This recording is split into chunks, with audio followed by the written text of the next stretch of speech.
Sabe por que a palavra ela fala dessa maneira?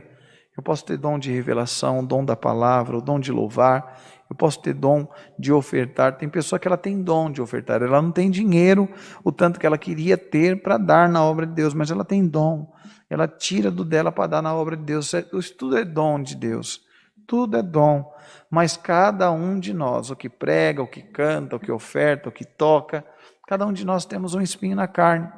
E aí a gente já até pediu, eu já pedi para Deus me libertar de certas falhas e erros que tem dentro de mim, pecados mesmo.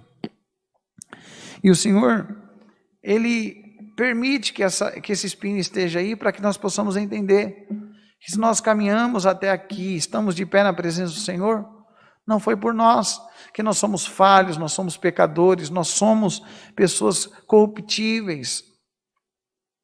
Nós somos. Mas o que nos sustenta de pé? O que nos sustenta de pé é a graça de Deus.